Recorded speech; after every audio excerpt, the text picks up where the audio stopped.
So, why are we here? And I know it's not to just hang out with each other. A lot of people are new faces, which is great. I love the fact that I see a lot of new faces. In fact, we're here because we're starting a Democratic Club. So some of you may be asking, well, what is a Democratic Club? Is it just for Democrats? Is it just about government and policy? Well, I'd like to think that it's more than that. Now, obviously, the majority of you here, I'm hoping, are Democrats, right? Who here is a Democrat? Raise your hand. Okay, so the majority.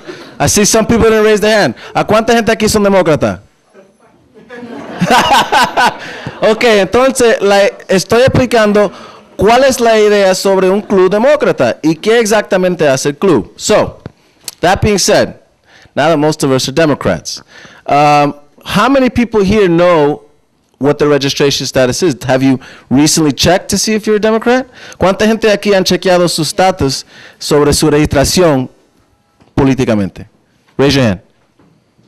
So a couple less people. Couple less people. So if you notice when you walked in, un poco menos gente para que lo sepa. If you notice when you walked in, let's all give a hand for Jen for coming late. No, I'm only kidding. If you noticed, you all have 2 sheets of paper on you. ¿Todo el mundo tiene 2 hojas? Lo tiene, okay. One of those sheets is a registration form for voting. Now, if you're registered already, and you know you're registered, it doesn't hurt to register again. And the reason I say this is because recently, during the past primary election in September, we had a lot of people who have voted their entire lives and have voted only for one political party and have been registered, at least to them, for their entire lives. Yet when they went to the polling site and said their name to vote, guess what? Their name wasn't there. So that brings me to my next point. This voter registration form is free. It's free. Now, obviously, if you're not registered, you cannot vote during this general election. There's no time. You have to register by October 12th. Estoy hablando sobre la forma de registración, que es gratis para entregarlo, y además, aunque tú piensas que sabes su estatus, y aunque tú crees que tú estás garantizado para votar y tener la habilidad de votar, a veces el Board of Elections se hace fallos, ¿no? No todo el mundo es perfecto. Y a veces su nombre no se puede aparecer. Y si en ese caso se pasa, si tú te has registrado de nuevo, te van a mandar esto. So, if you do register now, again, you will get this in the mail. This is a polling site card and a registration card. Now, I'm not going to tell you the name for privacy purposes, Jose Adorno, but what I will tell you is this. For those of you who are registered to vote for this general election, you should have received one of these in the mail. If you didn't receive one, raise your hand. Okay, so you see, we have a few people who didn't receive one. Si ustedes no han recibido esta carta en el correo, sube su mano. So you did an affidavit ballot, right? And what did the affidavit, when they sent you that letter back, what did it say? Okay. Okay. So you should have gotten something like this. It might have been a longer form I wasn't aware of. If you didn't get this, either you're registered, but your address is not the one where you're living at and you're registered to, or you're not registered at all. Now, just so you know, before the primary election, my younger brother sent in this card, the registration card, as a Democrat. And guess what his card came back as? Because this is his card. Blank. This is what I'm saying. The Board of Elections is not perfect. Nobody's perfect. I know I certainly am not perfect. So, ya yo lo han dicho de todos ustedes. So, because they're not perfect, we want to make sure that we eliminate every possibility of their imperfection on our end. We got to do everything we can do to make sure that by the time it gets to them, they know that we're registered, right? So, if you haven't registered before, if you're already registered, you have a form in your hand. If you know 100% for certain what your status is, then keep the form. If you meet someone, a friend, a family member, and they're not registered or they're not sure, give them the form. No, they got to come, they knock again, so give them the form. That's why some of you told me, oh, I'm already registered, I don't need the form. Of course you need the form. The whole reason for this club is not just to talk about democracy and everything else, but it's to encourage people to be involved in the system, to get involved with the democratic process. Because as American citizens, that is our right. It is the one thing that cannot be taken away from you, aside from knowledge. Now, the only way you can't have the right to vote is if you're on parole, if you're locked up in jail or if you're on probation. Otherwise, if you came out of jail and you have a felony, you can vote, so long as you're not on parole or probation. You came out of jail with a misdemeanor, you can vote. Say it with me. You can vote. Good. Para esa gente que no lo sepan, si tienen una felonía y salieron de prisión y no tienen parole ni probación, se pueden votar. Así que no haya confusión. Y además, si ustedes saben su estatus sobre registración, guarda la forma para alguien que no está registrado o para alguien que no sepa su estatus y le da, porque el postal ya está pagado. So, it's real easy. You fill it out, the postage is paid. Does anybody need to fill it out now? I have plenty of pens to go around. Anybody? You want to take it home, maybe fill it out? I'm going to be stopping by the Board of Elections tomorrow anyway. So to make it faster, instead of sending it in the mail, you could just give me the form back, I'll turn it in for you, I'll even make a copy for your records. So if anybody wants to do that now, just raise your hand and I'll have somebody give you a pen. If not, we'll just keep moving on to the next part. I don't know if any of you know, I work at City Hall for City Council Member Robert Jackson. I'm in charge of all of his legislative and budget priorities. That means all the laws of the City of New York that govern your lives and the budget of the City of New York. The money that pays for teachers, NYPD, Fire Department. Le estoy contando que yo trabajo en City Hall, en el municipio del alcalde de la ciudad de Nueva York, para el concejal Robert Jackson. Y estoy en cargo de su presupuesto y legislación. Estoy también trabajando con él en otras cosas, pero específicamente en legislación y el presupuesto. So what does that say? Your councilman is in charge of a certain amount of money that goes back to the community. So, you may say, well, what does that have to do with me? I don't care. Okay, fine. Did anybody take a look at the J train when they came here? You took it here. Great. The J train recently got painted, right? You see that green paint that's there? Now, unfortunately, Councilmember Elizabeth Crowley isn't here, but a representative is. And we can thank Elizabeth Crowley for working with the MTA and allocating money in her capital budget, taxpayer money, your money, back to the MTA to paint it. It's our local elected officials that make these things happen. They're the ones that ensure our streets are paved. They're the ones who put money into our schools so our kids have new chalkboards, they have books, new desks, clean halls, better security. They're the ones that are in charge of all these things, as well as the laws. So you may not think it's important, you may not think it matters too much, but you won't be thinking the same thing when it affects you personally. So estoy contando que el concejal está en cargo de los fondos, por ejemplo, para el Tren J. Ya vieron que lo estaban pintando verde, ¿no? Pues el concejal Elizabeth Crowley estaba en cargo de eso y ella tenía su dinero, obviamente el dinero de los taxes de los residentes de la ciudad de Nueva York, y le dio el dinero al MTA para que se puedan hacer ese trabajo de pintura. También ella está en cargo de las escuelas, de dar dinero a la escuela para que tienen computadora nueva, tienen los chalkboards nuevos, una escuela limpio, están a cargo del departamento de transportación para hacer las calles nuevos, all of that. So, we're here today to become a more informed and unified electorate. And by doing that, we can become, hey Richie, we can become a more stronger community. So, first and foremost, before I even continue, I just want to acknowledge another leader, Richie Lipsky, who's part of the Indian Jewish Council. Give him a hand of applause. And also, our special guest, Council Member and New York State Senator-elect James Sanders. James, why don't you come on up here? He's a busy guy, so let's give him a few minutes to say a couple of words. Thanks for coming. Oh, joy to be here.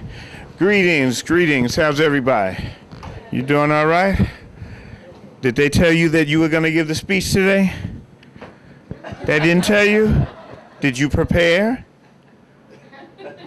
You didn't prepare the speech? He didn't tell you? Come on, you're ready. You're on. You're going the wrong way. I often feel the same way. You don't mind if I do it instead of you? Can I do it instead of you? All right. With his permission, I will give my version of his speech. I'm really glad to be here. It's a joy being here with my brother David and seeing a beautiful mosaic, a wondrous gathering of New York, and understanding that we're talking about a new New York City. We're talking about a city that has room for a little bit of everybody. A city that is inclusive, a city that understands that that we all want the same thing. We're talking about safety of our families. We're talking about a job, a business perhaps. We're talking all of these things that have brought all of us to New York. I understand that we may, got to make me look good here. I understand that we may have come over on different ships, but we are certainly in the same boat.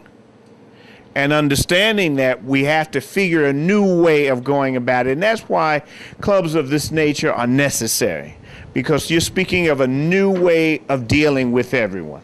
You're speaking of an incredible energy, a groundswell. Everybody has their, my goodness, we're all going to register and register someone else. This is yours? All right. I'll be kind. I won't even look at it. So under those conditions, I'm glad to be here, because I recognize that not only is New York City changing and new, but so is Queens. And Queens has to find a way to keep some of its more talented sons and daughters around.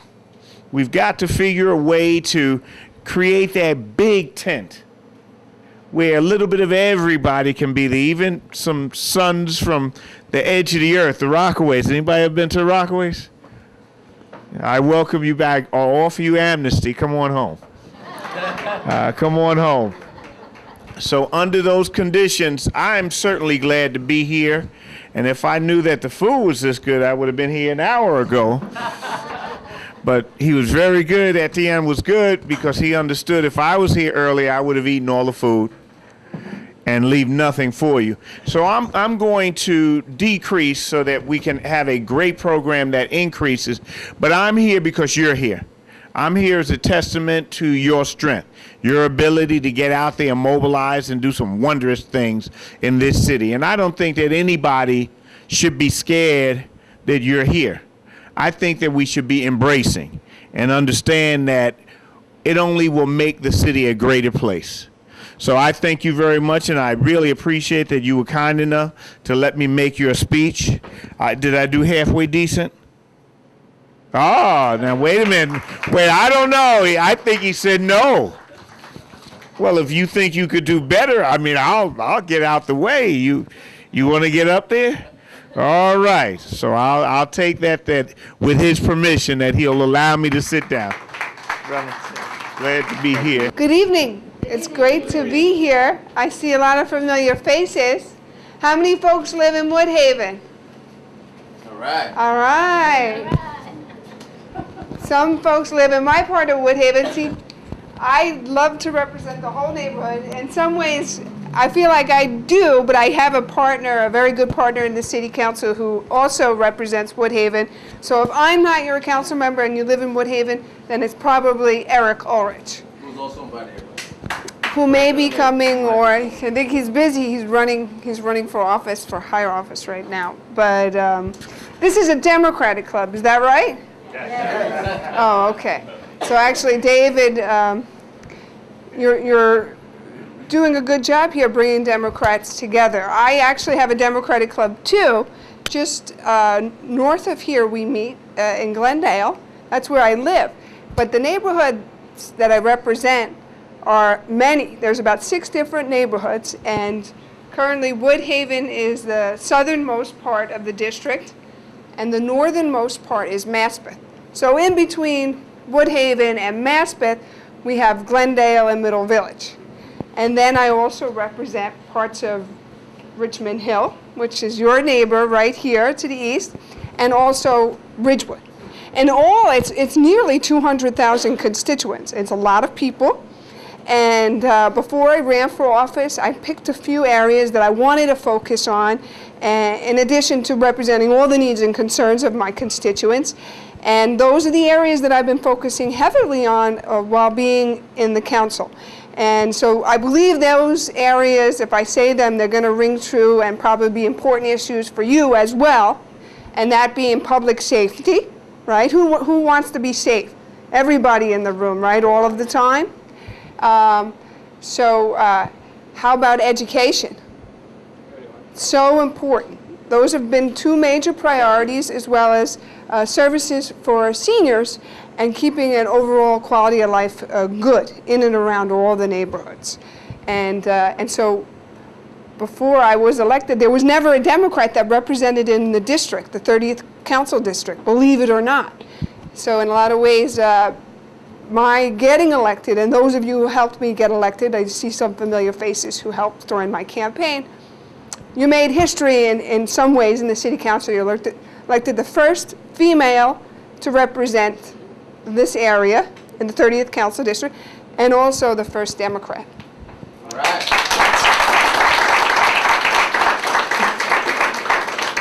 And we have a major election in just 2 weeks. We're counting down. It's less than 2 weeks. And so it's important to support the Democrat at the top of the ticket and all the Democrats underneath, as real Democrats do. And so I'm supporting, in this area, there's a competitive election with Eric Ulrich running against the incumbent state senator, Joe Adabo. And now, Joe has been a fierce advocate. You know, he's prioritized issues as it relates to small businesses, as it relates to education, as well as public safety. And those are some of the reasons why I'm supporting him. But tonight, I'm here to talk more about me and for you to get to know me more as your council member, maybe your future council member, because currently, as I speak, there are district lines shifting. We are in a year where many of the seats that are up this November are newly drawn seats, whether they're state assembly or congressional or state senate, because every 10 years our lines change, and that's called a redistricting process. And so next year when the council is up, they'll shift a little, and the preliminary lines have most of Woodhaven all in one district, which is nice. And that would possibly be the district that I currently represent. So, you know, those things will change, and they'll be finalized in February, just to keep your eye out on that. But in the council, I chair the Fire and Criminal Justice Committee. So underneath that big title, there's the fire department, which includes the fire houses, the different fire companies, as well as EMS services, most of our emergency response services.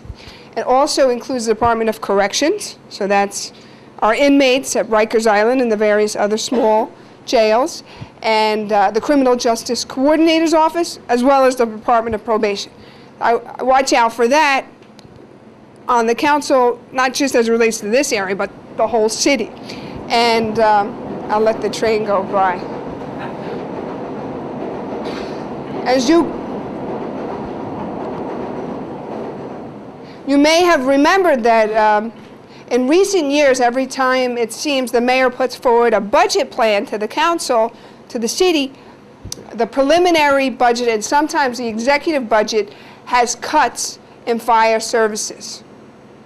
And what those cuts are, the potential closing of fire companies.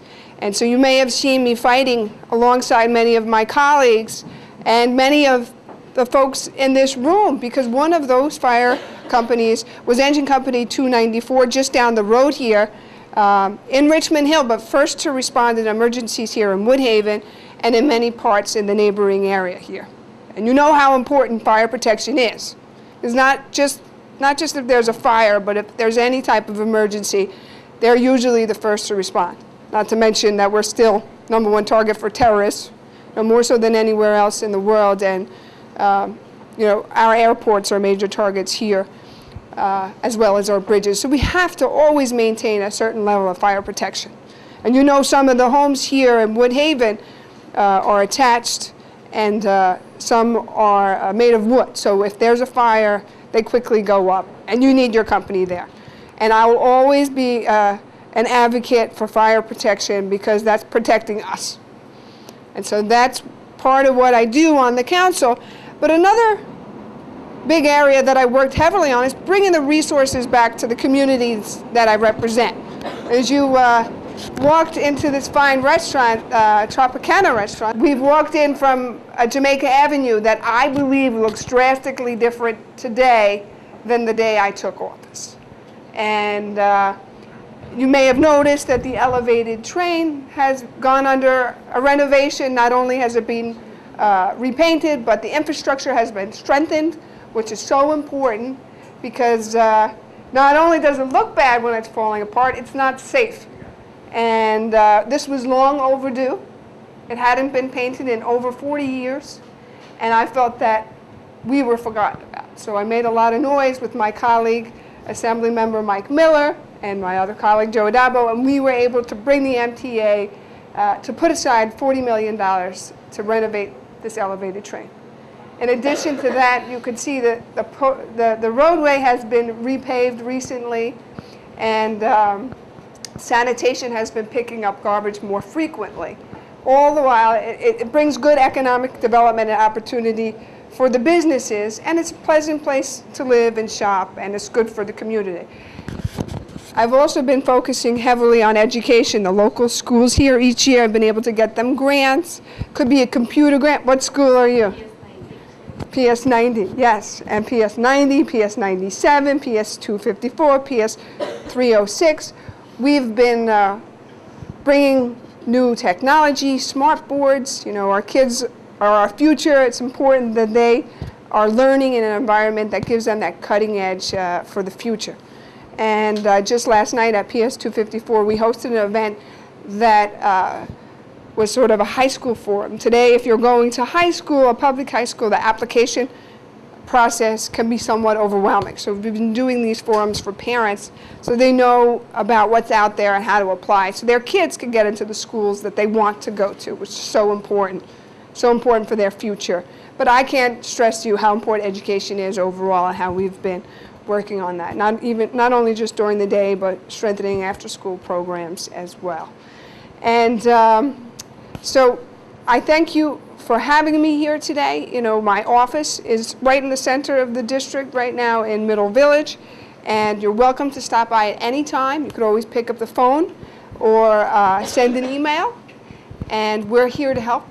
And also, I love to see Democrats coming together and supporting good cause, and there's always need for more Democratic clubs or community forums where we could get together, be social, and also understand the world we live in a little bit better and help make a difference. And I think that we all are able to do that for the good of the people of our community, and I'm happy to be a part of it too. Thank you. So we're doing a clothing drive. We're going to be collecting jackets, t-shirts, used clothes, pants, nothing with the meatball stains from last night's lasagna or spaghetti, nothing like that. Nothing with moth holes in it because you haven't been taking care of your clothes. I'm only kidding. We're going to be collecting all that. We'll be sending an email out to everyone so they can know where the location is to collect it. I'll be collecting it and storing it in my garage in the meantime, and then we'll be donating it to different clothing charities around the borough. We're also going to be collecting non-perishable and canned food that we're going to be working with the Queens Chronicle to get it to different food pantries throughout the borough. I don't know if anybody knows out there, but food pantries have a food shortage. So we're going to try to mitigate that shortage by supplementing it with canned goods from local residents here in Woodhaven and of course throughout the borough of Queens. We're also going to be doing a turkey giveaway on Thanksgiving. I'm not sure if we're going to do a turkey giveaway or a turkey meal giveaway. We've been blessed with being able to do the Democratic Club meeting here at Tropical Restaurant, and the owner of this restaurant is actually a master chef, and he may even want to volunteer to cook the turkeys for us, which would be a really great blessing, not only for us, but for the people who are unfortunate enough to not be able to get their own turkey meals on Thanksgiving. So we want to make sure that we spread the wealth, and even if we're not wealthy to the point that we can help others, we still want to help them as much as we can, even if it's just a little bit, because every little bit counts. And if you're looking to help out, if you're looking to donate or anything like that, go to adornoforyou.com. That's ADORNOFORYOU.com, and send us an email. We'll be happy to come by, pick up the clothing, the cans, the donated food, the turkeys if you have any turkeys you want to donate, and anything else.